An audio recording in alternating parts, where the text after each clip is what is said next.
armées et de sécurité du Mali d'occuper les emprises de la mission multidimensionnelle intégrée des Nations Unies pour la stabilisation du Mali, MINUSMA.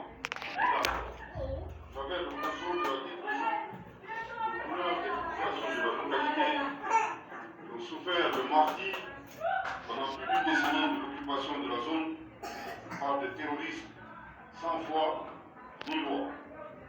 Cette prouesse opérationnelle représente une étape décisive dans le cadre des rétrocessions des emprises de la MINUSMA, forces armées et de sécurité. Malgré les anicroches, trahisons et complots ayant entouré ces opérations de rétrocession, les prévisions fantaisistes, les voyantes forces armées et de sécurité ont atteint leurs objectifs et le Mali est et restera un et indivisible.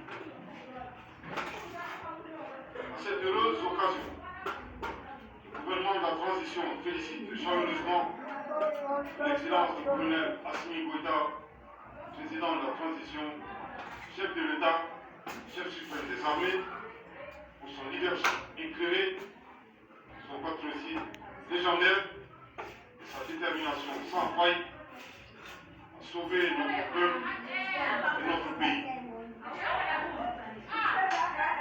C'est aussi le lieu de féliciter l'ensemble des forces armées de sécurité du Mali pour leur professionnalisme, leur abnégation dans la défense de l'insécurité du territoire, la sécurisation des personnes et des biens. Le gouvernement de la transition salue la résilience historique et héroïque du peuple malien qui a subi stoïquement des épreuves destinées à affaiblir son soutien à la transition. Outre les sanctions illégales, illégitimes, inhumaines de la CEDEAO et de l'UEMOA, les diffamations, les délestages, les inflations des prix de denrées de première nécessité, instrumentalisées, etc.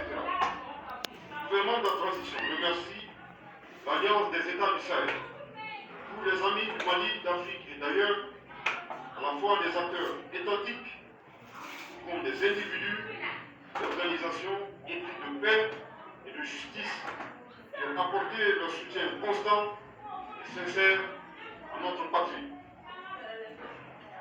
Le gouvernement de la transition saisit cette occasion pour s'incliner pieusement devant la mémoire de toutes les victimes de l'insécurité au Mali et s'engage à faire en sorte que leur sacrifice ne reste pas vain.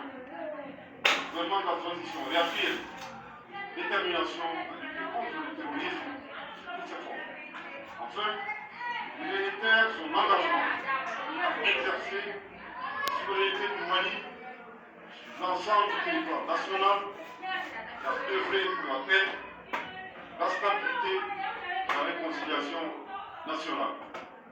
Que Dieu bénisse le Mali et préserve les Maliens. Merci de votre très aimable attention.